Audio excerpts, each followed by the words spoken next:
Yeah, I've done a couple of walkabouts, especially when we first came here. Got trapped in the lavalier store.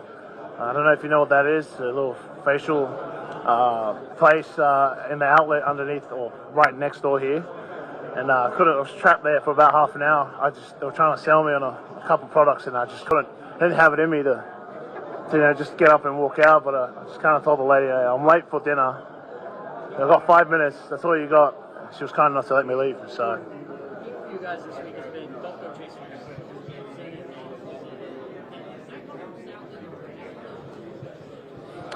I think it's sort of the same thing, just being present in the moment. Not making the moment bigger than it is, and don't go chasing waterfalls. Don't go chasing waterfalls. Jordan, you obviously have a ton of admiration for Stout. Mm-hmm. How did he, in fact, take a rugby player? Shoot. Kind of a powerful tackle. Well, thank you for that. I have no idea. That is a Jeff Stoutland question, but I will tell you this. The person and the coach that he is, the passion and care that he has for a player, and not even just for me, just for everyone in that room, is probably what sets him apart. And from every other coach, just he cares. And his biggest fear is making sure. His biggest fear is when we're not prepared as players. And so I think he uses that as motivation to be the best coach that he can be. When you look around that offensive line, he's had an impact. Yeah. More passion, more energy. Sorry, it's a little joke. I know you guys know it. Yeah, I'd say that, man. Just the passion that he has.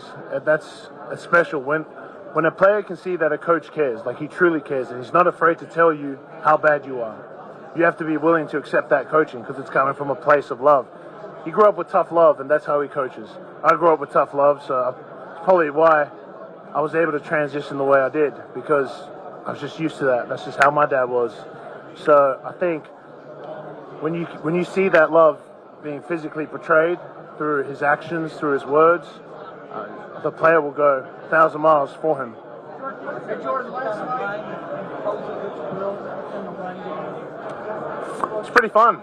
I've been pretty honored to be coached by Stout, and I think he does a great job of coaching the technique and detail of the run game and the schemes and the techniques that should be applied in that run. But yeah, it's pretty fun.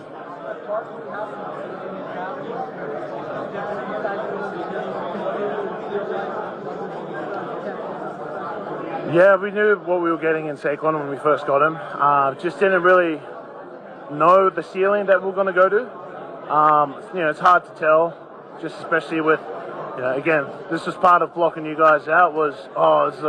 Is the Philadelphia Eagles O-line going to replicate the same, style of run game or pass game because Jason Kelce retired?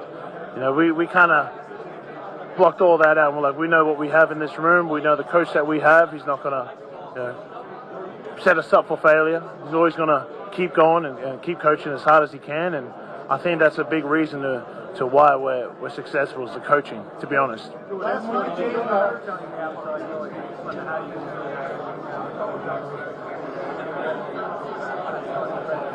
I mean, that's cool, but Donald's not on that field, mate. But, that's cool. But again, that's blocking out the noise. What am I going to do thinking about Donald Trump? How's that going to make me win the game? So.